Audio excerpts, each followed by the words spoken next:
Kita akan membahas satu tema mengenai Tuhan yang berdaulat, apakah sama dengan Tuhan yang otoriter. Kita pada hari ini akan membaca satu bagian dari 1 Samuel pasal yang ke-8. Ya, 1 Samuel pasal yang ke-8. Saya akan bacakan buat kita semua. Saudara juga bisa membacanya sendiri di Alkitab saudara. Setelah Samuel menjadi tua, diangkatnya lah anak-anaknya, laki-laki, menjadi hakim atas orang Israel. Nama anaknya yang sulung ialah Yoel, dan nama anaknya yang kedua ialah Abia. Keduanya menjadi hakim di Beersheba. Tetapi anak-anaknya itu tidak hidup seperti ayahnya. Mereka mengejar laba, menerima suap, dan memutarbalikkan keadilan. Sebab itu berkumpullah semua tua-tua Israel. Mereka datang kepada Samuel di Rama dan berkata kepadanya, "Engkau sudah tua dan anak-anakmu tidak hidup seperti engkau. Maka angkatlah sekarang seorang raja atas kami untuk memerintah kami seperti pada segala bangsa-bangsa lain." Waktu mereka berkata, "Berikanlah kepada kami seorang raja untuk memerintah kami," perkataan itu mengesalkan Samuel. Maka berdoalah Samuel kepada Tuhan. Tuhan berfirman kepada Samuel, "Dengarkanlah perkataan bangsa itu dalam segala hal yang dikatakan mereka kepadamu. Sebab bukan engkau yang mereka tolak, tetapi akulah yang mereka tolak. Supaya jangan aku menjadi raja atas mereka. Tepat seperti yang dilakukan mereka kepadaku. Sejak hari aku menuntun mereka keluar dari Mesir sampai hari ini, yakni meninggalkan daku dan beribadah kepada Allah lain. Demikianlah juga dilakukan mereka kepadamu. Oleh sebab itu dengarkanlah permintaan mereka, hanya peringatkanlah mereka dengan sungguh-sungguh, dan beritahukanlah kepada mereka apa yang menjadi hak raja yang akan memerintah mereka." Dan Samuel menyampaikan segala firman Tuhan kepada bangsa itu, yang meminta seorang raja kepadanya. Katanya, "Inilah yang menjadi hak raja yang akan memerintah kamu itu. Anak-anakmu laki-laki akan diambilnya, dan dipekerjakannya pada keretanya dan pada kudanya, dan mereka akan berlari di depan keretanya. Ia akan menjadikan mereka kepala pasukan 1.000 dan kepala pasukan 50. Mereka akan membajak ladangnya dan mengerjakan penuaian baginya. Senjata-senjatanya dan perkakas keretanya akan dibuat mereka. Anak-anakmu perempuan akan diambilnya sebagai juru campur rempah-rempah, juru masak, dan juru makanan. Selanjutnya dari ladangmu, kebun anggurmu, dan kebun zaitunmu akan diambilnya yang paling baik dan akan diberikannya kepada pegawai-pegawainya. Dari gandummu dan dari hasil kebun anggurmu akan diambilnya 1/10, dan akan diberikannya kepada pegawai-pegawai istananya dan kepada pegawai-pegawainya yang lain. Budak-budakmu laki-laki dan budak-budakmu perempuan, ternakmu yang terbaik, dan keledai-keledaimu akan diambilnya dan dipakainya untuk pekerjaannya. Dari kambing dombamu akan diambilnya 1/10, dan kamu sendiri akan menjadi budaknya. Pada waktu itu kamu akan berteriak karena rajamu yang kamu pilih itu. Tetapi Tuhan tidak akan menjawab kamu pada waktu itu."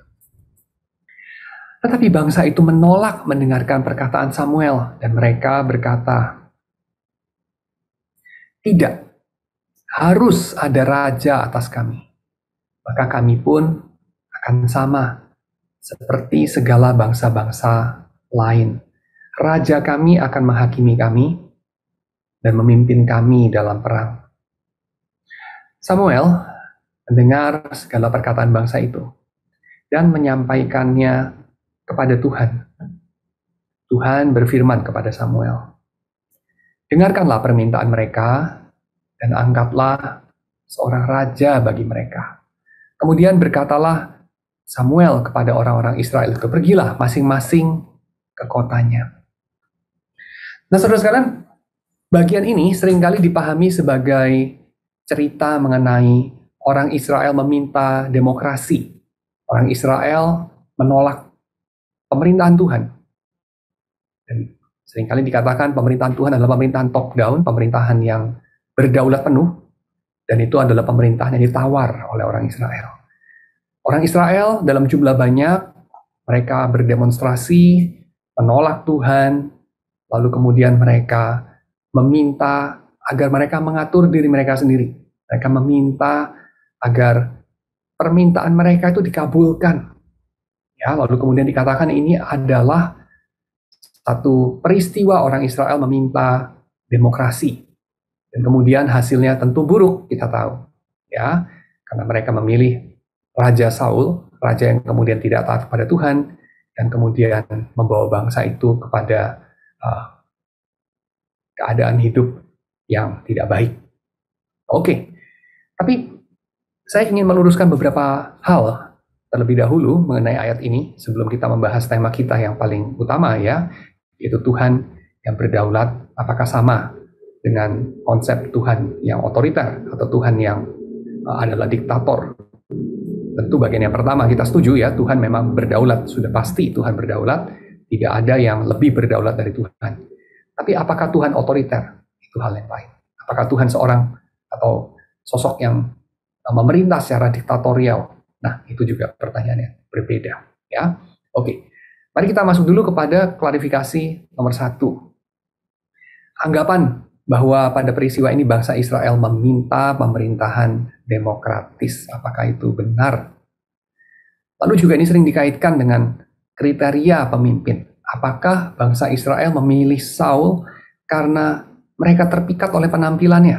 Kan dikatakan bahwa Saul itu satu kepala lebih tinggi dari orang-orang Israel yang lain. Jadi dia perawakannya lebih tinggi. Lalu kemudian kita sekarang tahu, ya, banyak pemimpin itu kan memang lebih tinggi daripada orang-orang lain, walaupun juga ada pemimpin yang lebih rendah, kayak Napoleon, Hitler, ya, itu kan lebih pendek, ya, daripada orang-orang biasa, ya. Jadi seringkali dikatakan begitu. Jadi pemimpin rata-rata tinggi, walaupun juga tentu ada yang pendek juga. Nah, tapi bangsa Israel dikatakan di sini memilih itu karena penampakan fisik. Ya, Saul itu gagah, satu kepala lebih tinggi, maka dia dipilih sebagai raja. Apakah ini anggapannya benar? Ya, jadi dua anggapan. Anggapan yang pertama, apakah memang bangsa Israel meminta demokrasi? Anggapan yang kedua, apakah memang bangsa Israel memilih Saul karena terpikat penampilannya yang gagah? Oke, kita kembali kepada teksnya. Pertanyaan kita, apakah yang sebetulnya diminta oleh bangsa Israel? Tadi kita sudah baca teksnya. Bangsa Israel itu meminta ini basically. Angkatlah sekarang seorang raja atas kami, untuk memerintah kami, seperti pada segala bangsa-bangsa lain. Ada beberapa klarifikasi di sini, ya, yang sangat jelas sekali dalam teksnya. Yang mereka minta itu seorang raja. Seorang raja. Kalau pemimpinnya raja, pemerintahnya demokratis tidak? Pemerintahan demokratis dipimpin sama siapa? Pemerintahan demokratis atau republik tentu dipimpin oleh pemimpin yang berganti-ganti, pemimpin yang dipilih rakyat, ya, biasanya disebut presiden, mungkin perdana menteri, atau sekelompok orang, sekelompok perwakilan, ya, dewan perwakilan rakyat, DPR, ya, entah DPR yang dipilih, entah itu adalah presiden yang dipilih, ya, ataupun perdana menteri yang dipilih. Tetapi apakah raja adalah pemimpin daripada suatu masyarakat demokratis? Tentu saja tidak, ya. Raja itu ya pemimpin daripada masyarakat monarki. Dan raja itu ya akan menurunkan tampuk kepemimpinan bukan kepada pemimpin yang dipilih rakyat kemudian, tapi kepada anaknya. Dan anaknya nanti kepada cucunya. Dan seterusnya dan seterusnya. Jadi raja sudah pasti itu bukan pemerintahan demokratis. Dan itu yang diminta sama bangsa Israel. Karena memang di sekeliling mereka belum ada, ya, waktu itu pemerintahan republik seperti di Romawi atau pemerintahan polis demokrasi seperti di Yunani, ya, belum zamannya kelihatannya. Jadi sekeliling mereka itu masih pemerintahan monarki. Jadi mereka ingin diperintah secara monarkis, ya, itu permintaan mereka. Pertanyaannya, berarti mereka sebelumnya itu pemerintahannya apa, ya, di bawah Samuel? Monarkis tidak?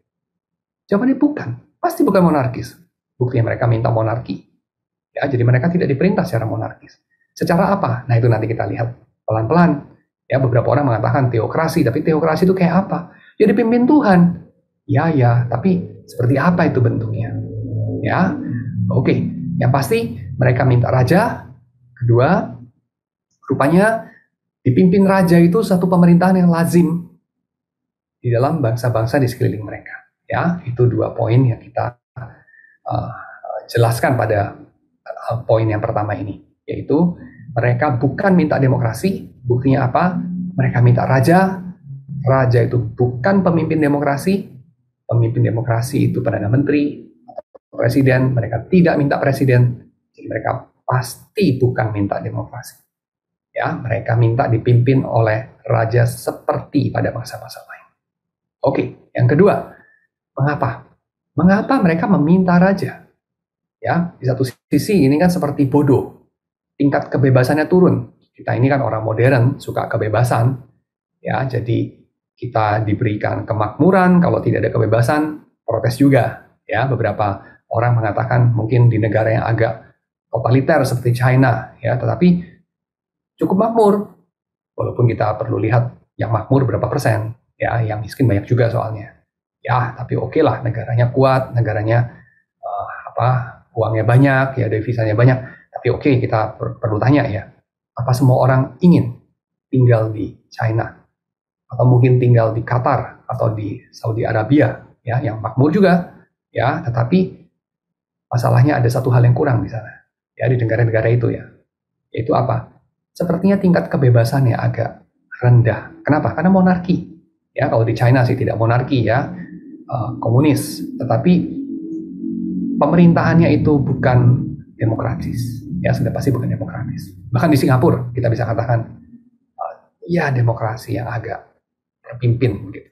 Ya, so walaupun makmur, beberapa orang mungkin katakan saya rada ogah di sana. Kenapa?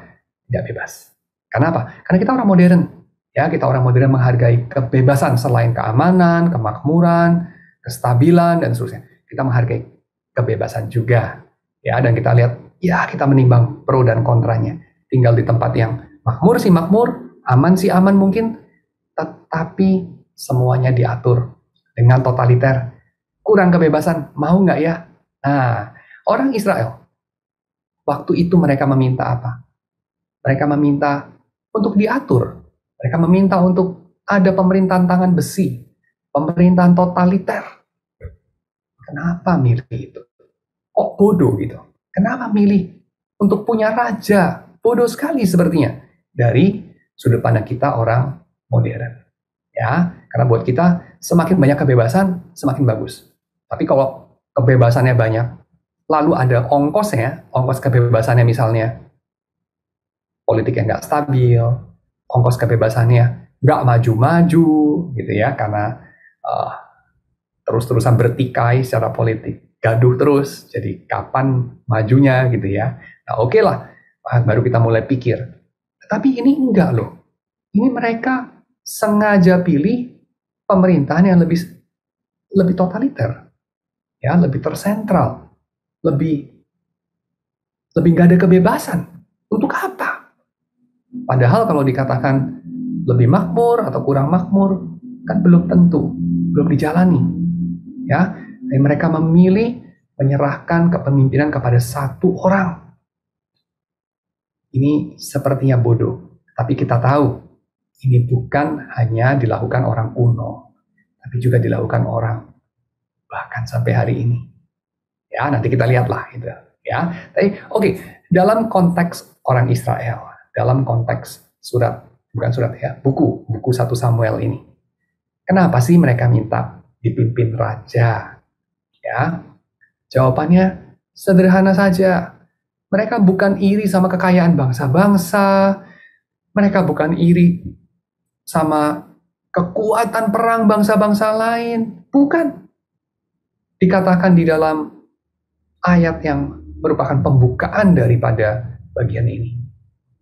Karena Samuel sudah pensiun, sudah tua dia, dan dia sudah menyerahkan tampuk kepemimpinan kepada anak-anaknya. Dia mengangkat 2 anak laki-lakinya untuk menggantikan dia. Dan mereka tidak hidup seperti Samuel.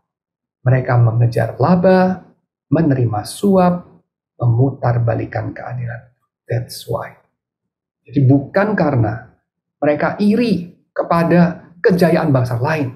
Mereka bukan iri kepada kestabilan politik, kekayaan bangsa lain. Bukan. Tapi karena mereka muak kepada korupsi daripada anak-anak Samuel. Itu. Jadi mereka memilih dipimpin raja, mereka memilih dipimpin diktator. Mereka bahkan nanti ya dikasih tahu harganya apa, ongkosnya itu apa. Ya, mereka akan dapat pajak lebih tinggi, mereka akan diperbudak oleh raja. Mereka katakan apa? So be it, ongkos itu kita akan tanggung. Tuhan tidak akan dengar lo doa kamu. So be it, kita akan tanggung resiko itu. Ya, bayangkan betapa korup anak-anak anak-anak Samuel. Ya, anak-anak Samuel seperti anak-anak Eli. Ya, ironis sekali ya. Sebelumnya Samuel lahir dibesarkan dalam rumah tangga Eli yang sudah buta, yang anaknya korup. Ya, jadi anak daripada Imam Eli korup betul, kita tahu itu ya. Lalu kemudian lahir Samuel. Lalu umat bisa bernapas lega sedikit. Ya, tapi kemudian Samuel akhirnya sudah tua. Dan Samuel yang sudah tua ini kemudian dia mewariskan kepada anak-anak yang ternyata sama saja dengan anak-anak Eli. Ya, perilakunya persis dicatat oleh penulis kitab yang sama. Dan kemudian umat mungkin merasa sudah enough, ya, enough is enough. Kepemimpinan teokrasi begini dipimpin para para rabi, ya, dipimpin para imam, dipimpin para pemuka agama. Enough is enough. Ya, kita lebih baik dipimpin oleh pemimpin totaliter, sekuler, biar saja. Pajak lebih tinggi loh, biar saja. Ya, semacam itu. Jadi karena mereka muak terhadap korupsi dari pemimpin agama, maka mereka memilih diperintah secara fasis, ya, secara totaliter. Oke. Apa yang mereka harap dari perubahan itu? Ini yang mereka harap. Mereka katakan, ya ini kutip langsung ya. Kami pun akan sama seperti segala bangsa-bangsa lain. Nah, di sini memang sepertinya ada motif mereka harap mereka akan seperti bangsa-bangsa lain. Tetapi ini bukan pendorongnya. Ini tidak muncul di awal. Ya, yang muncul di awal adalah setting mereka berada dalam masyarakat yang korup. Mereka mengalami penindasan ketidakadilan, mereka melapor ke atas, yang paling atas busuk. Ya, jadi ini miriplah seperti yang dikatakan almarhum Profesor Said. Tapi ikan itu membusuk dari kepala. Kalau kepala sudah busuk, apa yang mau diharap? Ya, jadi mereka katakan kita enough dengan ini, kita embrace pola kepemimpinan dari bangsa-bangsa lain. Ya, dan dikatakan raja kami akan menghakimi kami. Siapa yang menghakimi mereka sebelumnya? Yang menghakimi mereka adalah imam. Ya, yang menghakimi mereka hakim-hakim. Yang menghakimi mereka itu adalah yang orang-orang seperti Samuel, ya, seperti Eli, seperti Yosua, seperti Musa dan seterusnya. Itu yang menghakimi mereka. Sekarang mereka bilang, biar raja kami menghakimi kami dan memimpin kami dalam perang. Ya, dua hal itu. Tapi kalau kita tanya, memangnya Yosua nggak becus mimpin perang? Oh, becus banget. Memangnya Gideon nggak becus mimpin perang? Loh, nggak kalah becus. Ya, dibandingkan Saul, nggak kalah becus dia. Becus juga. Ya, jadi ini bukan urusan bisa memimpin dalam perang lalu jadi gagah, kekuatan militer hebat. Tidak tentu. Ya, bukan urusan itu. Bukan itu yang paling utama. Memang ini ada di dalam pengharapan mereka. Tapi ingat, pengharapan ini sesuatu yang juga tercapai kok dalam pola kepemimpinan politik yang sebelumnya. Ya, jadi bukan itu yang mendorong mereka untuk switch model politik. Bukan, ya. Oke. Kita lanjut aja ini, bagian ini agak cepat aja. Lalu Tuhan memberikan peringatan ya.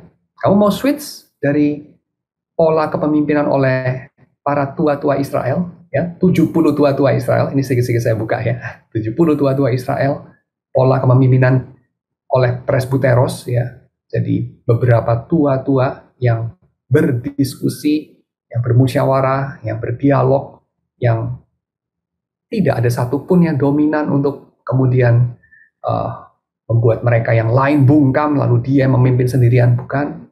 Ya, tapi ini adalah kepemimpinan yang lebih sama-sama, ya, kepemimpinan yang lebih ada keseimbangan kekuasaan di antara para tua-tua Israel. Kalaupun ada Musa, ada Yosua, mereka juga tidak memimpin secara diktatorial, ya, mereka itu sebagai primus inter pares istilahnya, yang pertama atau yang utama di antara yang setara, ya, semacam itu. Dan ketika sekarang mereka mau mengangkat satu pemimpin, di mana mereka mau menerapkan basically fasisme, ya, yaitu apa? Yang lain bungkam, kita dipimpin sama satu aja supaya ada kesatuan, unity yang kuat, kita jalan sama-sama, tidak banyak tanya, ya, seperti di China lah mungkin, ya, seperti di Rusia mungkin, ya, dipimpin oleh satu pemimpin yang kuat. Oke. Tuhan memberikan peringatan. Apa peringatan bagi mereka pada saat itu? Ini, anak-anakmu laki-laki akan diambilnya, anak-anakmu perempuan akan diambilnya. Dari ladangmu, kebun anggurmu, kebun zaitunmu, budak-budakmu laki-laki, budak-budakmu perempuan, ternakmu yang terbaik, yang the best, mengingatkan mereka sama apa? Kepemimpinan daripada Hofni dan Pinehas, kan? Anak-anak daripada Eli. Ya, dari daging yang terbaik mereka persembahkan kepada Tuhan, diambil sama imam. Ya, jadi ternakmu terbaik. Keledai-keledaimu, kambing dombamu, diambilnya 1/10. Dan kamu sendiri akan menjadi budaknya. Mengingatkan mereka sama cerita orang Israel di Mesir. Karena orang-orang Mesir pada satu ketika semuanya menjadi milik Firaun. Ya, termasuk kemudian orang-orang Israel. Kamu akan diperbudak oleh rajamu. Dan pada waktu itu, kamu akan berteriak. Ini terjadi pada zaman Salomo sebetulnya. Ya, kita bisa lihat itu.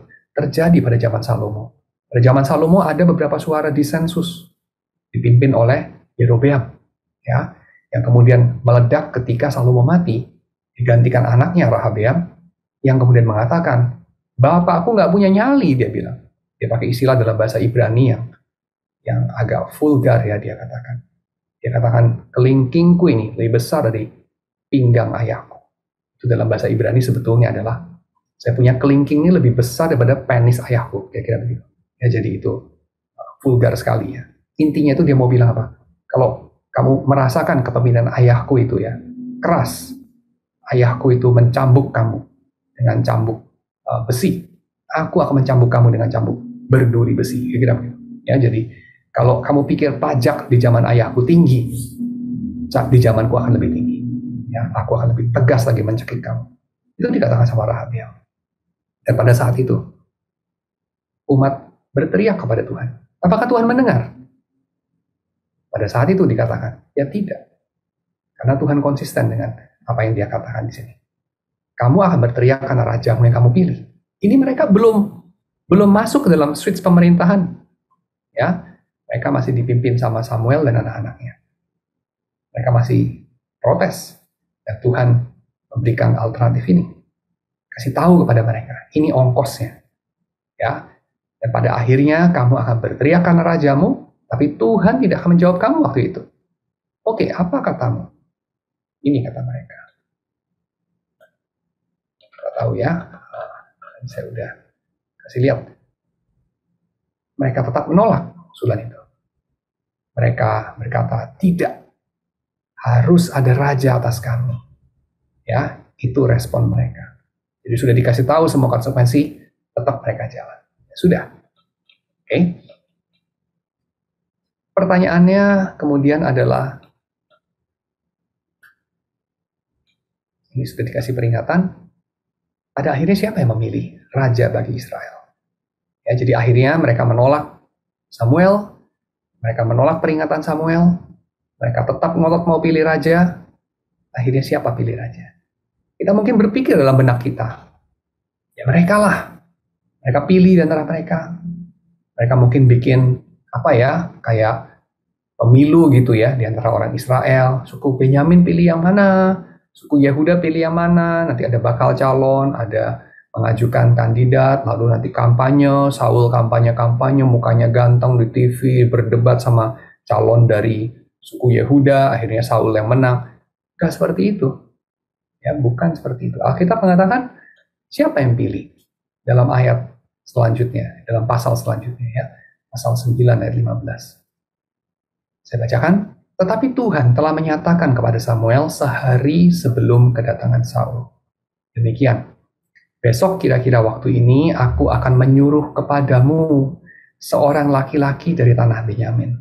Engkau akan mengurapi dia menjadi raja atas umatku Israel. Dan ia akan menyelamatkan umatku dari tangan orang Filistin. Sebab aku telah memperhatikan sengsara umatku. Wow, mengharukan sekali ya, Tuhan yang ditolak oleh umat Israel. Tuhan yang mengatakan, kamu mau pilih raja, kamu mau diperintah oleh raja, oke, ini ongkosnya, udah tahu belum? Udah tahu, tetap mau, oke, nanti kamu jadi budak dari raja itu, kamu akan berteriak kepadaku, aku tidak akan dengar loh, gak apa-apa, ya. Tapi Tuhan, pertama-tama ketika pilih raja, memilih raja yang akan menyelamatkan mereka dari tangan orang Filistin. Sebab mereka berteriak kepada Tuhan. Minta ditolong dari tangan orang Filistin. Dan Tuhan memberikan raja yang nanti itu, sistem itu akan mencekik mereka. Pada kali permulaannya pun Tuhan memberikan sistem itu untuk menolong mereka. Ya, ini yang mengharukan. Aku telah memperhatikan sengsara umatku. Ya, kemudian teriakannya sampai dan Tuhan memberikan raja itu, orang yang akan datang dari tanah Israel. Siapa orang itu? Di dalam ayat 17 kemudian dikatakan, ketika Samuel melihat Saul, maka berfirmanlah Tuhan kepadanya, inilah orang yang kusebutkan kepadamu, orang ini akan memegang tampuk pemerintahan atas umatku. Jadi pertanyaannya tadi, siapa sih yang memilih raja bagi orang Israel? Jawabannya, Tuhan. Bukan orang Israel. Jadi orang Israel tidak minta demokrasi. Dan pemilihan rajanya pun tidak secara demokratis. Tuhan yang memilih, Tuhan kasih tahu kepada Samuel, Samuel mengurapi Saul, orang Israel belum tahu. Ya, baru kemudian diumumkan. Oke, kita tinggalkan dulu cerita mengenai Samuel, Tuhan, Saul, dan orang Israel. Kita sekarang masuk kepada topik kita. Oke, topik kita adalah Tuhan yang berdaulat. Apakah sama dengan Tuhan yang otoriter? Ini topik yang sangat politis. Karena kedaulatan, sovereignty. Ada kata dasar di sana dalam bahasa Inggris. Sovereignty itu. Reign. Reign itu apa itu? Reign dari kata rex. Ya, atau regius, ya, raja. Oke, so sovereignty, kedaulatan, definitely konteksnya adalah politis, kerajaan, kepemimpinan, kedaulatan itu dalam arti kedaulatan politis, ya. Nah, otoritarianisme itu hanya salah satu bentuk dari exercise of dominion atau exercise of sovereignty. Ya, jadi ketika kita katakan Tuhan itu sovereign, apakah sama dengan mengatakan therefore Tuhan itu otoriter atau Tuhan itu otoriter? Sama sekali tidak sama. Tapi orang yang otoriter, apakah dia berdaulat? Oh ya, pasti orang yang otoriter ya pasti dia punya kedaulatan. Ya, dia exercise authoritarianism dalam sovereignty.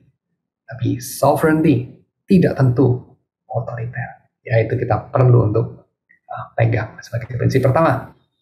Tapi kita masuk dulu kepada, jadi ini jembatan untuk kita masuk kepada tema kita ya, subtema kita yang pertama, kerajaan Allah. Oke? Jadi pemerintahan Allah itu di dalam Alkitab kan disebut sebagai kerajaan Allah. Kerajaan itu ya pemerintahan. Jadi itu tata politik, political order. Metafora kerajaan itu dipakai bukan karena bentuk monarki itu pemerintahan paling cocok, ya, atau aristokrasi paling cocok atau apapun, bukan. Ada alasan yang lain. Yang pertama ya tentu saja karena istilah kerajaan itu sudah akrab. Itu adalah bentuk pemerintahan yang tersedia di sekeliling mereka pada zaman itu. Seperti kalau pada zaman sekarang ya republik, kira-kira begitu. Ya, sampai Korea Utara saja menyebut diri republik. Jadi kalau zaman sekarang, ya saya kira akan berbeda sebutan yang dipakai daripada zaman itu. Karena Tuhan berfirman kepada orang itu dengan prinsip dia membungkuk, ya, menjangkau kepada kita, mengakomodir kerendahan, keterbatasan, lokalitas kita. Ya, maka pasti dia membungkuknya kepada orang di zaman itu, kepada orang di dalam zaman penulisan Alkitab, yang mana lingkungan mereka kerajaan. Dan sama sekali bukan berarti kita harus putar balik jarum jam kembali pada zaman dulu. Sama sekali tidak. Ya, bukan itu message Alkitab. Message Alkitab bukan kita copy paste cara hidup orang di zaman dulu. Kalau kita benar mau copy paste, naik onta aja sekarang, ya kan? Nah, kita tidak akan mengatakan begitu ya. Tuhan Yesus itu datang dalam dunia, ya, lalu ingin kita mengikuti Dia. Nah, sebagai pengikut Yesus harus naik keledai, kan nggak begitu. Atau jalan kaki kemana-mana, kan bukan itu poinnya.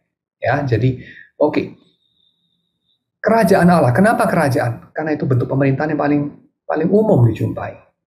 Kedua, istilah kerajaan kadang-kadang dikaitkan dengan penaklukan. Ini kerajaan loh, dia raja loh. Ingat ya, merajalela, ya kan? Dia raja. Tapi raja itu sekedar mengatakan dia yang berdaulat. Dia punya sovereignty. Dia memutuskan. Tetapi bagaimana dia exercise kedaulatan dia? Itu urusan lain loh. Itu harus kita perhatikan bagaimananya. Ya. Nah, seringkali orang langsung loncat kepada bagaimananya itu adalah raja itu menaklukkan. Tunggu dulu. Raja itu punya kedaulatan. Tidak tentu penekanannya pada raja itu menaklukkan. Penakluk, kita punya istilah yang lain. Ya, conqueror, itu penakluk. Conquistador, itu penakluk. Ya, yang mengalahkan. Tapi raja tidak tentu itu bisa dilihat kenapa dia itu raja, legitimasinya bisa dilihat dari dia menaklukkan. Tidak tentu. Ya. Oke. Penekanannya itu ketika kita bicara kerajaan Allah, penekanannya itu adalah Allah. Jadi penekanannya bukan kerajaan, ini kerajaan loh, bukan republik Allah. Ini bukan misalnya apa ya, kelurahan Allah gitu ya. Ini bukan misalnya apa, persahabatan Allah gitu. Tapi ini kerajaan. Nah, bukan itu poinnya. Tapi kerajaan Allah. Nah, itu penekanannya Allah itu. Siapa penguasanya? Bukan bentuk kekuasaannya, tapi siapa penguasanya. Baru kemudian kedua, bagaimana sih dia memerintah? Ya, bagaimana sih dia memerintah? Oke, Allah yang memerintah.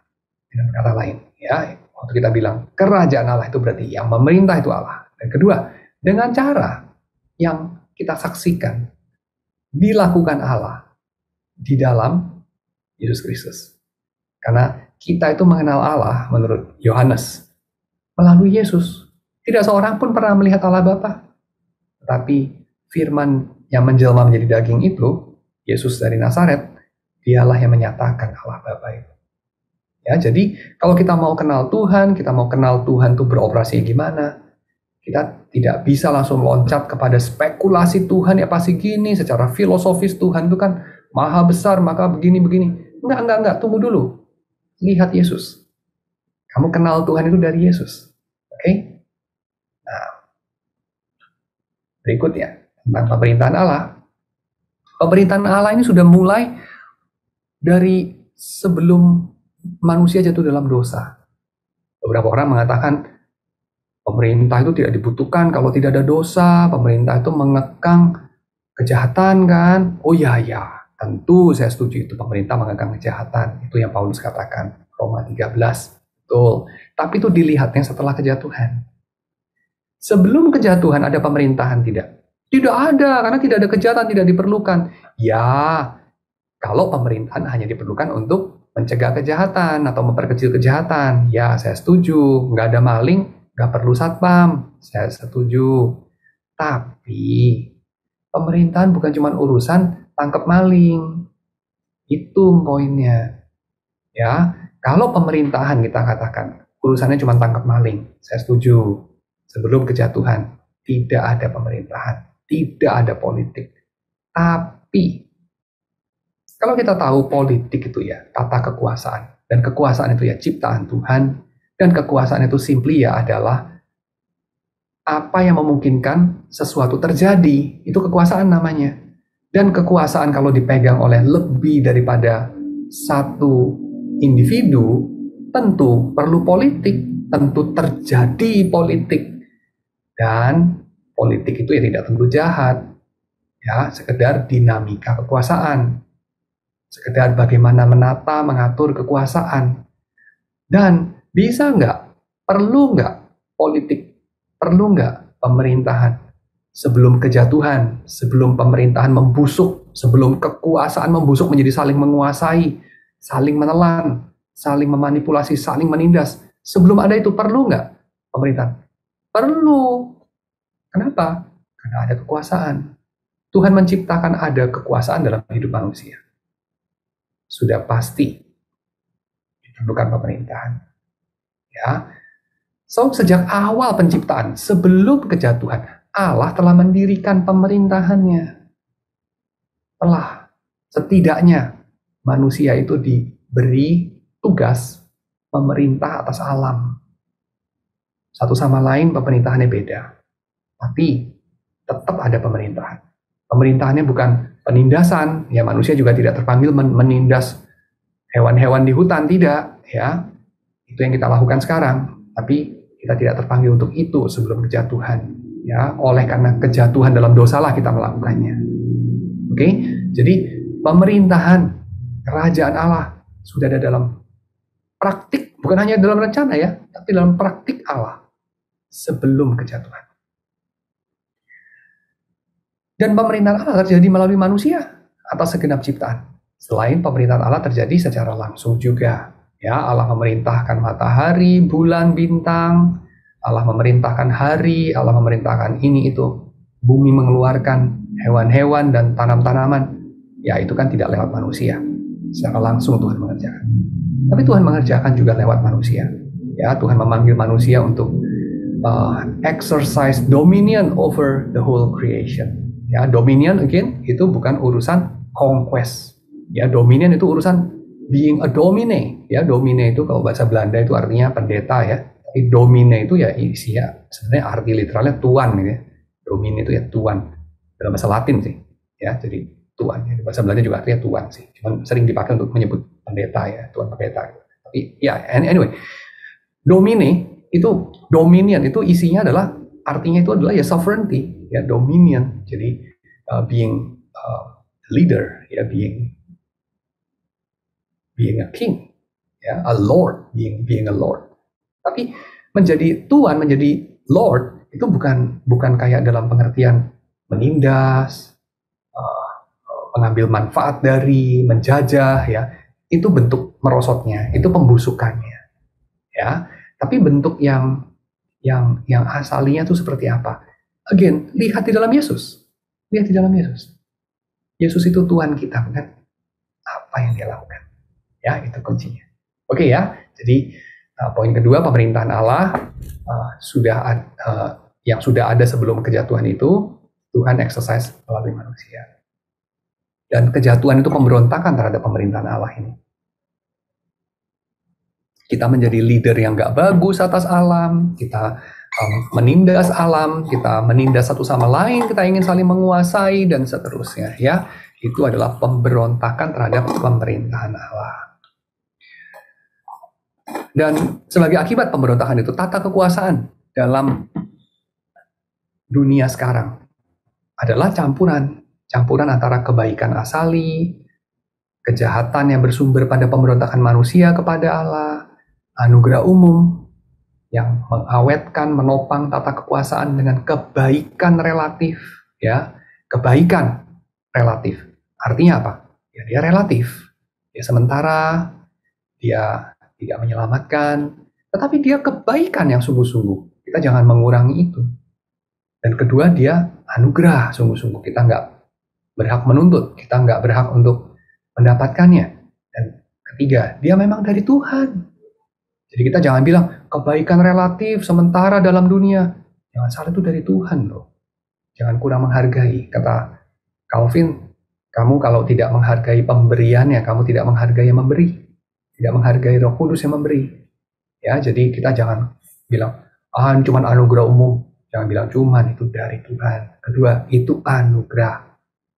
Walaupun untuk ketiga, itu relatif. Ya, walaupun kita masih ingat juga, tapi itu kebaikan yang memang genuine. Genuine. Jadi artinya kita kalau ketemu kebaikan di antara orang yang misalnya ya beragama lain, orang-orang yang tidak percaya Yesus, atau bahkan orang yang tidak percaya adanya Tuhan, orang ateis, tapi baik dia.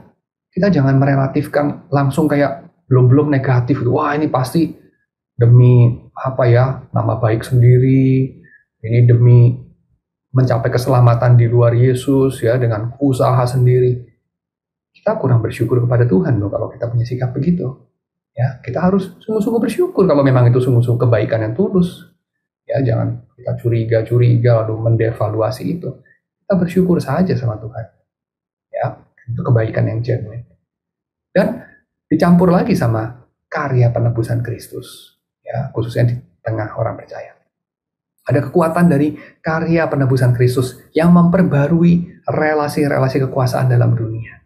Lewat apa? Pengampunan, lewat kemampuan mengatasi dosa, lewat keberanian menunjuk kejahatan, keberanian untuk mengakui kesalahan, keberanian mengingat perbuatan yang menindas di masa lampau, keberanian bertobat.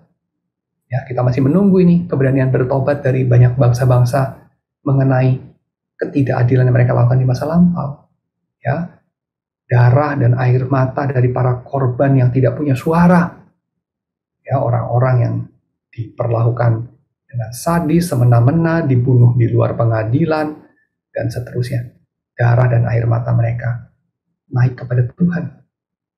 Nah, kita masih menunggu masyarakat tertentu ya, masyarakat kita termasuk. Banyak masyarakat seperti itu, yang menyangkali sejarah untuk mengakuinya, untuk bertobat dari. Dan di dalam Yesus itu ada kekuatan untuk kita. Ya, jadi jangan pikir di dalam Yesus ada kekuatan untuk kita diselamatkan dari dosa. Betul. Kita diselamatkan dari murka Tuhan. Betul. Terus maksudnya apa? Dosa pribadi. Bukan cuma dosa pribadi, dosa politis juga. Ya, dosa sosial juga, dosa struktural juga.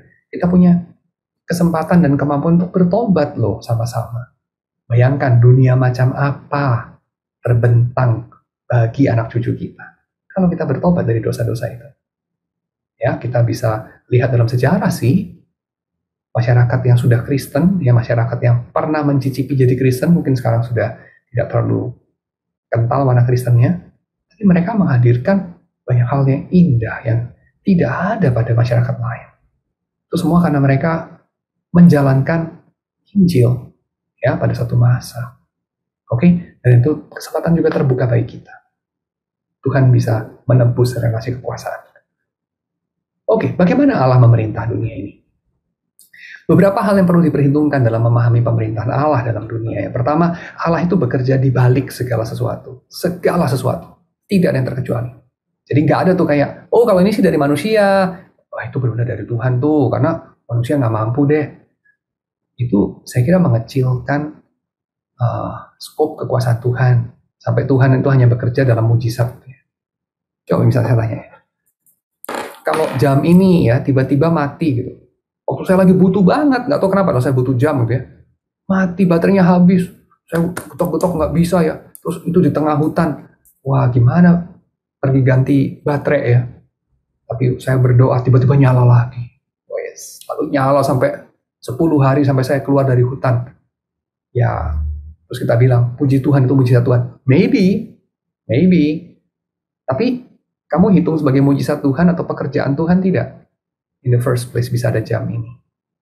Ya, desainer yang bisa merancang, distributor bisa bagaimana itu mengatur spare parts bisa terkumpul di satu pabrik itu, orang-orang logistik, para pekerja, manajer, itu semua juga pekerjaan Tuhan, bukan? Jadi saya kira Allah bekerja di balik segala hal, baik secara langsung, karena kita bilang ini mujizat, atau tidak langsung. Ya, tidak langsung itu lewat manusia, lewat hewan-hewan, lewat hukum alam dan seterusnya. Allah bekerja melalui respon manusia kepada hukumnya, misalnya melalui mentaati hukum listrik, hukum gravitasi, hukum apapun, akustika, hukum logika, psikologis juga, sosial, politik, ekonomi, estetika. Manusia ketika bekerja dengan mengetahui hukum-hukum itu dan mereka mentaatinya, mereka bekerja selaras dengan itu, saya kira mereka akan menemui banyak hal yang manis. Mereka menemui hidup mereka flourish. Dan itulah cara Tuhan bekerja melalui respon-respon manusia. Dan ketika manusia memberontak melawan itu, mereka mendapati pekerjaan mereka tidak menghasilkan buah apa-apa. Jadi Tuhan bekerja melalui hukum alam secara langsung, melalui hukum logika, psikologi, politik, ekonomi, dan seterusnya. Tuhan bekerja. Tuhan bekerja juga melalui institusi yang dibuat manusia. Tuhan bekerja melalui keluarga. Bisa ada kamu dan saya, karena ada keluarga. Kalau tidak ada keluarga, bagaimana? Oh, tidak ada keluarga, kamu dan saya bisa ada juga. Kan orang tidak perlu berkeluarga untuk bisa hamil. Bisa aja anak lahir belum nikah, bisa. Tapi anaknya akan tumbuh dalam lingkungan yang tidak secure. Karena ibunya bisa kapan-kapan tempo disepak sama ayahnya keluar rumah, bisa dijual menjadi pelacur atau jadi apapun, jadi tidak secure. So kita tumbuh besar dalam lingkungan yang lebih secure karena ada keluarga. Itulah cara Tuhan memakai. Tuhan bekerja melalui itu. Anda dan saya bisa menjadi Anda dan saya karena ada keluarga, ada gereja, ada sekolah, ada lembaga riset, pemerintahan, ada bank, ada pabrik, dan seterusnya. Tuhan bekerja melalui semua itu. Bagaimana dengan firman Tuhan? Bukankah ini perlu untuk kita bahas secara lebih khusus, dan bukankah sekarang ini kita juga sedang membahas Alkitab, firman Tuhan? Yes, firman Tuhan yang dimaksud dengan itu, dengan istilah itu, apa saja? The whole ranges of meanings, yang dimaksud dengan istilah firman Tuhan. Yang pertama, tentu firman Tuhan itu harus kita ingat mengacu kepada Yesus. Yesus adalah firman Allah yang hidup. Yang kedua, Alkitab, firman Allah yang dituliskan. Lalu kemudian khotbah, bentuk performatif oral dari Injil, khotbah. Alkitab saja tidak membawa orang kepada kabar Injil, seringkali, memang bisa sih orang baca sendiri, tapi waktu dia baca kan juga sudah dia membunyikan. Jadi kalau Alkitab saja itu tinta di atas kertas, kita bisa katakan perlu dibunyikan. Selalu perlu dibunyikan, setidaknya sama orang yang membaca. Ketika dia dibunyikan, dia diperformasi, ditampilkan, itu kayak inilah. Kamu itu pernah lihat not balok itu toge-toge itu di atas kertas. Toge-toge itu nggak ada bunyinya, nggak? Toge-toge itu baru menjadi musik Bach yang menggetarkan hati itu waktu orang nyanyi. Atau kalau orang yang ngerti musik bisa baca, dia baca. Dia baca, dalam otak dia muncul melodinya itu, muncul apalah segala macam, bunyi-bunyian. Nah itu namanya baru bisa menggerakkan orang. Tetap harus ada yang baca. Kalau cuma kertas di atas, tinta di atas kertas, nggak jadi apa-apa. Demikian Alkitab, cuma tinta di atas kertas atau piksel di atas layar gitu nggak jadi apa-apa boleh dikatakan. Harus dibunyikan, setidaknya sama yang baca itu sendiri. Atau satu sama lain, kita mempercakapkannya. Saya kira itu bukan hanya sejak perjanjian baru, perjanjian lama juga dalam ulangan itu ulangan pasal 5, ulangan pasal 6. Dengarlah hai umat Israel itu, Shema Yisrael, kan diingatkan agar engkau membacanya, membicarakannya berulang-ulang, kepada anakmu, mengajarkannya, dan seterusnya. Oke? Dan firman Tuhan itu juga bisa mengacu kepada ini bentuk yang lebih loose, tentu dampak yang terjadi atau isi pesan dari karya-karya kita, karya seni, produk kebudayaan lain yang dianggap mengandung muatan Injil, seperti himne, lagu-lagu yang kita nyanyikan di gereja, liturgi, ibadah, doa, kisah-kisah yang dianggap menyentuh dan membawa kepada Tuhan, kesaksian hidup dari orang-orang Kristen yang lain. Seringkali kita kemudian katakan, somehow, dengan satu dan lain cara, ada firman Tuhan di dalamnya. Oke, jadi ketika kita katakan firman Tuhan, kurang lebih definisinya bisa range yang luas itu. Dan lewat itulah Tuhan memerintah dunia. Dan seperti apa pemerintahan Allah itu? Nah, ini kita mulai masuk kepada jantung pembahasan kita. Ya. Apakah Allah memerintah secara otoriter, tangan besi?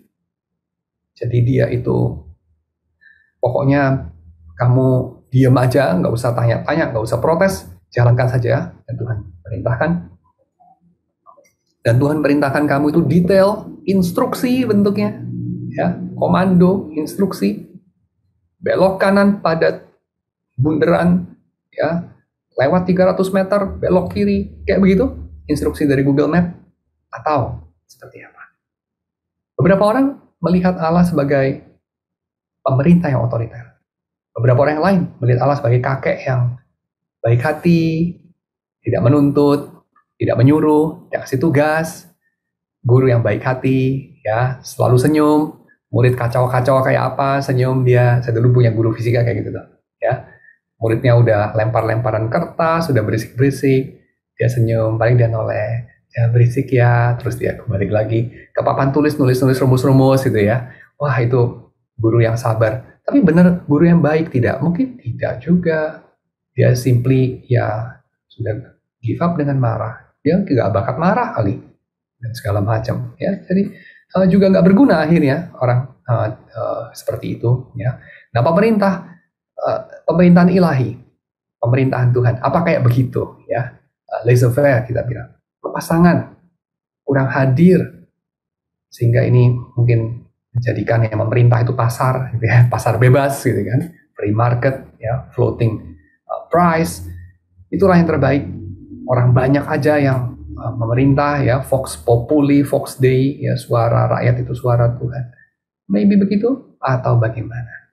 Ya, jadi Tuhan memerintah itu kayak gimana sih? Nah, di dalam Alkitab ada beberapa bentuk contoh soal, ya, berbagai bentuk konkret dari pemerintahan. Yang pertama, zamannya Adam dan Hawa. Ini jelas-jelas pemerintahan anarkis. Ya, anarkis itu bukan chaos ya. Kita suka suka apa ya, conflating anarki sama chaos. Anarki bakar-bakaran ban di tengah. Ya, anak-anak anarki suka gitu sih, memang benar ya, dalam beberapa kesempatan. Tapi anarki itu bukan chaos, nggak sama itu. Itu chaos. Ya, yang melakukan orang-orang penganut anarki kadang-kadang. Ya, iya. Tapi anarki bukan chaos. Anarki itu just tidak ada pemerintahan. Ya, tidak ada kepalanya. Dan kalau kita lihat Adam dan Hawa waktu itu, boleh bilang ya anarki. Ya, pemerintahnya Tuhan, tapi secara manusia boleh bilang anarki. Ya, terus kamu bilang, enggak Pak, kan pemerintahnya Adam. Kamu yakin? Kalau pemerintahnya Adam, kenapa Adam mau tuh ini ya nerimo-nerimo gitu aja ya? Istrinya bikin major decision, terus kemudian dia just ikut aja gitu ya, makan buah itu. Iya ya, nah juga ya. Kita mungkin perlu melihat lagi narasi itu. Jadi saya kira itu pemerintahnya agak ya anarki. Ya, nggak ada satu pemerintahan yang apa ya fix semacam itu. Yang kedua, kerajaan. Ya, kerajaan. Ya, ini mungkin dalam kebanyakan kasus ya dalam cerita Alkitab itu ya kerajaan. Yang ketiga itu dalam tanda kutip teokrasi. Ya, oke, teokrasi ini mungkin yang bentuk konkretnya itu ya presbiterianisme lah sebenarnya. Ya, diperintah sama presbuteros ya, sama tua-tua Israel waktu zaman perjanjian lama, tua-tua gereja pada zaman perjanjian baru, ya, atau tribalisme mungkin ya diperintah. Tapi kalau perjanjian baru itu nggak benar-benar tribalisme sih, karena orang Kristen kan dari berbagai suku ya. Kalau zaman Israel dulu ya itu tribalisme. Jadi ini kayak diperintah sama tetua ya, para tetua itu masih terdapat ya pada masyarakat modern pun ya, pada zaman modern maksud saya. Masyarakatnya sih masyarakat tradisional ya tentu ya. Seperti di Banten mungkin ya, di Banten orang-orang Baduy itu kan diperintah oleh tua-tua ya, tua-tua adat ya. Nah, kalau diperintah tua-tua adat itu ya tribalis dia ya. Nah, ini bentuk pemerintahan yang juga terdapat di dalam Alkitab. Seperti itulah ya si Samuel, terus anak-anak Samuel, ya Eli, anak-anak Eli, semacam itu ya. Dia dibilang raja juga bukan kan? Ya, bukan royal family, nggak kayak Daud ya, nggak kayak Salomo. Tapi dia juga bukan ini ya, juga bukan pemerintahan demokratis itu. So itu ya orang katakan sebagai tribalis. Lalu oh ya, ini monarki ini ya sama ya, monarki kerajaan maksud saya ini just double. Lalu semi anarki setelah pembuangan ya, jadi kayak setelah pembuangan itu orang tidak jelas ya pemimpinnya siapa karena mereka terserak ya. Orang bilang pemimpinnya kan Esra, Nehemia, enggak juga ya. Apa namanya, kepemimpinan ada di Bait Suci sih, tapi Bait Suci itu kan kayak lemah ya, nggak bisa menjangkau ke tempat-tempat lain. Dan nanti baru pelan-pelan menguat. Tapi itu pun kompleks relasinya karena ada Romawi, ada Herodes ya. Nanti pada zaman tertentu ada raja-raja yang ke Yunanian itu, Antiochus. Relasinya dia sama pemimpin Bait Suci itu sangat tidak akur, definitely. Nah itu rumit lah ya, jadi saya bisa katakan semi anarki mungkin karena tidak jelas yang mimpin siapa gitu ya. Mungkin dipimpin sama warlords pada beberapa konteks ya, warlordsnya itu orang-orang selot ya. So ya ini semi anarki lah kita bisa katakan, tidak seanarkis Adam dan Hawa sih, tapi ya semi republik ya, masa republik modern tentu ya. Apa namanya, kita bisa lihat barangkali pada apa namanya, masyarakat modern ya, masyarakat Kristen modern. Jadi ada beberapa contoh secara konkret. Oke, jadi kita kembali kepada pertanyaan yang pertama. Jadi apakah Allah memerintah secara diktatorial? Saya kira kita tinggal bertanya begini. Kalau Allah memerintah secara diktatorial, ya pertama saya akan katakan dia itu tentu memerintah secara diktatorial juga lewat semua ini. Betul? Dan diktatorial itu contoh yang kita bisa lihat hari ini ya gampang aja ya. Pemerintahan di Korea Utara, pemerintahan di somewhat ya di Rusia somewhat ya itu diktatorial ya, maybe di China juga diktatorial ya. Dan pemerintahan diktatorial itu kira-kira cirinya kayak gimana? Kehendak pemerintah tak ada yang gagal. Kedua, nah ini sampai sini kehendak pemerintah nggak ada yang gagal, kehendak Tuhan nggak ada yang gagal. Terpenuhi, sama ya. Poin kedua, oponen lenyap. Ya, oponen, lawan-lawannya habis. Atau setidaknya bungkam, nggak ada suaranya. Ya, kalau tidak nggak ada suaranya, dia lenyap. Kalau tidak ngefek. Ya, nggak tahu lah. Maybe dibiarkan dia keluar-keluar, maybe nggak dibunuh juga, tapi nggak ada efeknya. Nggak tahu kenapa. Mungkin banyak caranya ya. Mungkin ya simply tidak punya kekuasaan dia, ya nggak punya partai, nggak ada kemungkinan dia bisa punya partai misalnya, atau dia nggak bisa jadi orang yang didengarkan, ya atau apapun lah pengaruhnya dilucuti, ya jadi berbagai cara. Jadi pemerintah diktatorial samalah dengan Allah dalam poin yang pertama, kehendaknya selalu terjadi. Tapi poin yang kedua, nah di sini nggak sama. Dalam pemerintahan diktatorial, musuh-musuh lenyap, bungkam, tidak bisa melakukan yang mereka lakukan. Ya, itu syarat supaya kehendak pemerintah diktatorial terwujud. Tidak ada oposisi. Sekarang kita tanya, dalam pemerintahan Tuhan, kerajaan Tuhan, ada tidak oposisi? Apa yang Tuhan lakukan kepada partai oposisi dia? Apa yang Tuhan lakukan?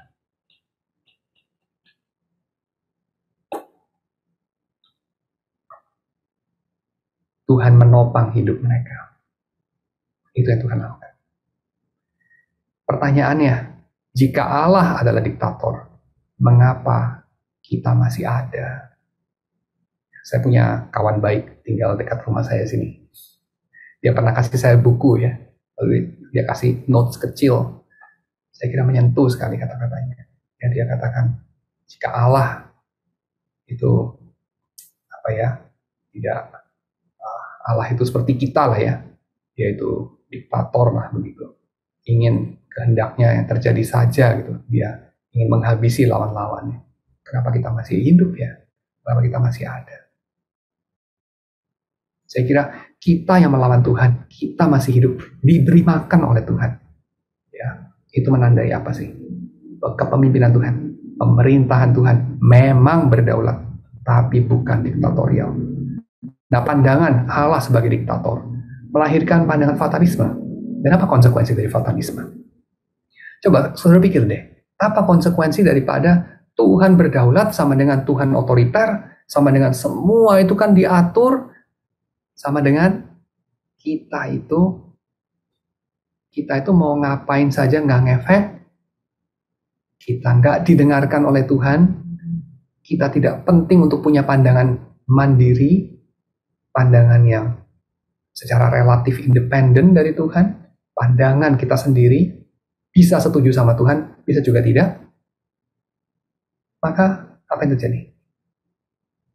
Mirip seperti rakyat atau sikap rakyat di Korea Utara. Sikap rakyat di Rusia barangkali, mungkin di China.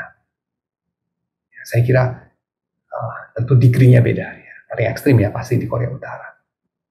Nah, kira-kira kalau kita punya pandangan Allah itu diktatornya itu seperti Hitler, ya, diktatornya itu seperti Stalin, diktatornya itu seperti Mussolini. Oke. Kira-kira sikap rakyat gimana? Pertama, penuh ketakutan.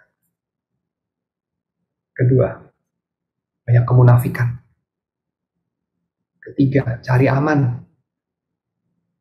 Keempat, tidak ada keberagaman, ya, ingin mencari keseragaman. Kelima, tidak ada saya menjadi subjek yang aktif, subjek yang hidup, subjek yang sangat personal, yang bersumbang sih kepada jalannya pemerintahan itu. Tidak ada, karena dibungkam. Pertanyaan saya, kira-kira ya, kerajaan Allah di dalam Yesus itu kayak gimana sih?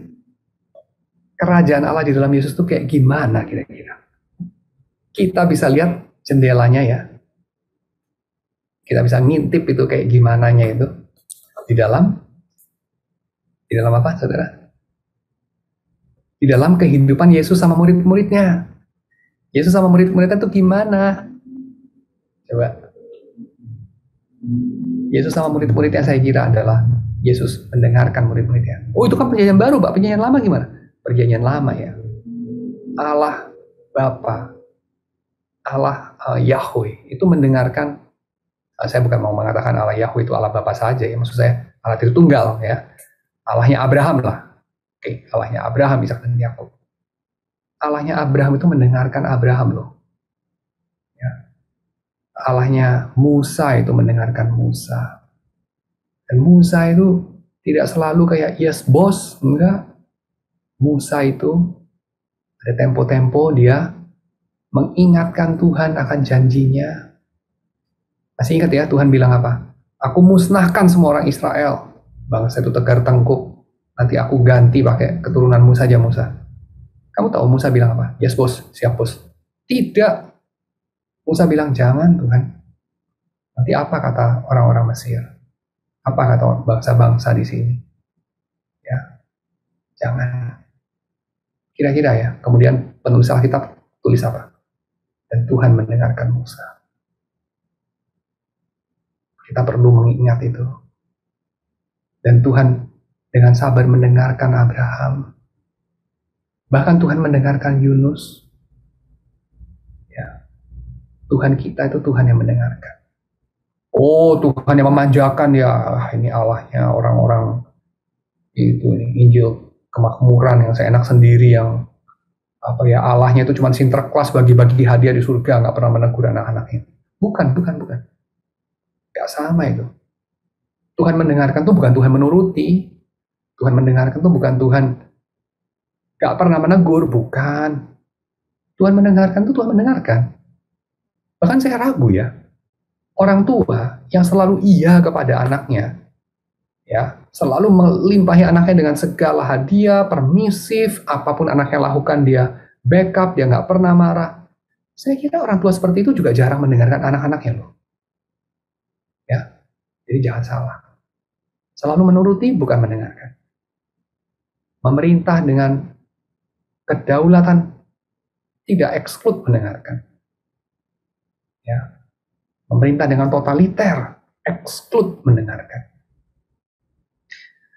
Tuhan kita itu Tuhan yang listening, Tuhan yang mendengarkan. Dia tertarik sama perspektif kita.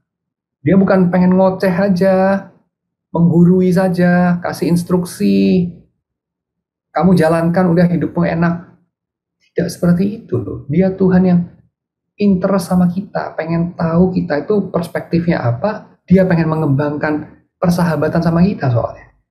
Dia pengen punya partner kerja memerintah bumi. Ya, imagine that. Maka kita sampai kepada bagian ketiga. Jadi apakah sebaliknya Allah telah undur dari panggung pemerintahan, menyerahkannya pada manusia? Nah ini saya kira adalah swing pendulum yang kebalikan dari fatalisme. Fatalisme banyak dianut agama-agama monoteis pada tahapan tradisional, ya tahapan fundamentalistik lah boleh bilang, ya tahapan ilmu kuno lah gitu ya. Nah, itu apa namanya Tuhannya sepertinya sudah menggariskan semuanya, maka manusia ya seperti wayang saja, tidak bisalah melawan takdir. Okay. Tapi kemudian ketika orang coba untuk mengimbangkan, malah mengayun kepada pendulum sebaliknya. Apa itu? Tuhannya seperti sudah mati, atau Tuhannya tidur, atau Tuhannya absen, pensiun kayaknya. Ya, sudah undur dari panggung politik seperti Samuel, menyerahkannya kepada kita. Seolah-olah begitu. Benar nggak pandangan yang kedua ini? Apa konsekuensi dari pandangan deisme? Ya, saya kira konsekuensinya tentu saja, simpel saja. Manusia yang jadi raja. Dan kalau manusia yang jadi raja, konsekuensi paling akhirnya, saya kira seperti apa yang dikatakan Foucault ya, Nietzschean yang baru ya, muridnya Nietzsche boleh dikatakan, ya Foucault. Kalau Tuhan sudah mati, ya di antara manusia sama manusia, cuma pergulatan kekuasaan, ya, cuman struggle for power aja, ya will to power, it's all about power lah. Kita nggak ada ngomong soal kebenaran, keadilan, keindahan, itu semua cuma kultur, itu semua cuma dinamika kekuasaan aja. Ya, jadi setelah kita menelanjangi semua struktur dari retorika, ya pada dasarnya itu hanya power. Tapi saya kira cerita Alkitab kan tidak begitu ya. Cerita Alkitab begitu sih di dalam dosa. Ya, di dalam dosa kita melihat manusia sama manusia. Pada dasarnya ya hanya lip service, tapi bottom line-nya itu ya struggle for power. Ya, that's true. Tetapi itu bukan cerita yang menang. Ya, cerita yang pada akhirnya nggak seperti itu. Pada akhirnya yang menuliskan cerita adalah Yesus. Ya, yang menulis cerita kan yang menang ya. Dan yang menang itu adalah Yesus dalam Perjanjian Baru. Ya, dalam cerita Alkitab. Dan Yesus menuliskan cerita kayak apa? Yesus menuliskan cerita di mana Allah itu tidak menjadi apa ya kakek yang absent minded yang undur diri di langit sana cuman bagi-bagi hadiah Natal tiap akhir tahun atau tiap kita berdoa dia kadang-kadang kasih kita gitu. Bukan. Atau yang kedua juga bukan apa ya Tuhan yang bengis yang tidak mau dengerin kita, just kasih perintah saja dan kehendaknya itu sudah pasti kita harus jalankan dan seterusnya. Kalau nggak konsekuensinya kita dihabisi. Tidak juga. Jadi seperti apa pandangan kita? Yaitu pemerintahan di dalam Yesus bagaimana? Permulaannya. Yesus bagaimana memperlakukan murid-muridnya? Ya, di antaranya saya kira yang paling penting kita ingat. Yesus mengatakan kepada Petrus pada suatu ketika, pada murid-murid yang lain juga. Menurut kalian aku ini siapa? Petrus menjawab. Yang lain-lain juga menjawabnya. Menurut si ini, kamu adalah Elia. Menurut si itu, kamu adalah siapa yang lain? Ya, Musa. Gitu. Menurut yang lain, kamu siapa? Terus, Yesus bertanya pada mereka. Kau menurutmu sendiri? Aku ini siapa? Menurutmu sendiri? Hampir-hampir ya, kita bisa mendengar dia berkata, Sapere aude Petrus. Ya, beranilah berpikir bagi dirimu sendiri Petrus. Menurutmu aku ini siapa? Dan kemudian Petrus menjawab tentunya, kamu adalah Mesias, anak Allah yang hidup. Dan Yesus mengatakan, kamu bisa jawab begitu dari Roh Allah. Nah, di situ kita melihat bagaimana Tuhan memerintah dunia, kan? Tuhan memerintah dunia dengan enabling, memampukan, menghidupkan, dengan empowering, ya, memberikan kekuasaan, melimpahkan kekuasaan, empowering murid-muridnya. Kita mesti ingat ya, Tuhan itu bukan Tuhan yang sekedar kita bisa pahami sebagai membatasi kebebasan dalam tanda kutip. Tapi Tuhan itu adalah Tuhan yang pada mulanya memberikan kebebasan, menciptakan kita sebagai makhluk yang bebas. Tuhan tuh bisa nggak sih menciptakan kita sebagai makhluk yang terprogram kayak batu? Batu kan terprogram, ya. Dia pasti mengikuti hukum alam itu. Jatuh dengan percepatan berapa, pada medan gravitasi berapa, tingkah laku batu itu sangat terprogram. Manusia itu tidak loh. Anjing ya semi-semi terprogram, kan begitu. Ya, lebih bebas lah dari batu anjing itu. Tapi ya basically terprogram oleh instingnya. Manusia itu tidak, karena dia punya intelek. Ya, Tuhan lah yang membuat itu. Tuhan lah yang menetapkan manusia begitu. Oke? So, pemerintahan seperti apa yang kita lihat di dalam Yesus? Ya, pertama, kita lihat Tuhan adalah Tuhan yang menciptakan manusia bebas, Tuhan yang memberikan kebebasan, Tuhan yang punya ide bahwa manusia itu manusia. Tuhan adalah sumber dan penopang dan yang masih memberikan kita kebebasan. Tetapi kebebasan itu bukan berarti otonomi. Dalam artian apa? Kebebasan bukan berarti kita ciptakan sendiri standar hidup kita, standar benar salah kita, bukan, ya. Itu yang seringkali terjadi. Kita pahami kebebasan sebagai otonomi. Lalu kita katakan manusia itu tidak bebas. Maksudnya itu bukan tidak bebas, manusia itu tidak otonom. Ya, tidak otonom. Manusia tidak bebas benar juga sih. Manusia dibelenggu dosa soalnya. Tapi jangan salah loh. Tuhan Yesus datang membebaskan manusia. Lalu kita udah orang Kristen terus masih bicaranya kebebasan tuh nggak bagus. Kebebasan terlalu besar itu nanti bisa membawa orang dalam dosa. Loh, sebentar. Dosa itu justru merampok kita dari kebebasan kita. Tuhan datang membebaskan kita. Masih ingat ya Tuhan Yesus mengatakan apa itu? Kalau anak itu datang, kamu baru sungguh-sungguh bebas. Tuhan datang membebaskan kita. Kita jangan disesatkan, jangan dibodohi oleh orang-orang yang mengatakan seolah-olah kebebasan itu kontra Tuhan. Tidak. Yang kontra Tuhan itu otonomi. Kita kepengen jadi Tuhan, kita kepengen tetepin sendiri harusnya gimana, harusnya begini, kepengennya kita bagaimana. Lalu kita anggap Tuhan gak ada. Itu namanya otonomi, bukan kebebasan. Kebebasan itu kita juga bisa pahami sebagai kata yang sama atau semacam apa ya, familial meaning yang sama gitu. Jadi kayak kata-kata yang punya arti yang serupa itu dengan tanggung jawab sebetulnya. Ya, kebebasan, tanggung jawab itu dua sisi koin yang sama itu. Satu koin dua wajah ya. Kamu bisa sebut itu kebebasan, kamu bisa sebut tanggung jawab, kamu bisa sebut juga itu di sisi yang lain kedaulatan. Ya, sovereignty itu juga kebebasan. Jadi kamu juga bisa bilang mengenai kebebasan Allah, jangan cuma kedaulatan Allah ya, tapi juga kebebasan Allah atau tanggung jawab Allah. Demikian kita bisa mengatakan mengenai kedaulatan manusia atau tanggung jawab manusia atau kebebasan manusia. Ya, itu masih familial meaning yang sama itu. Oke.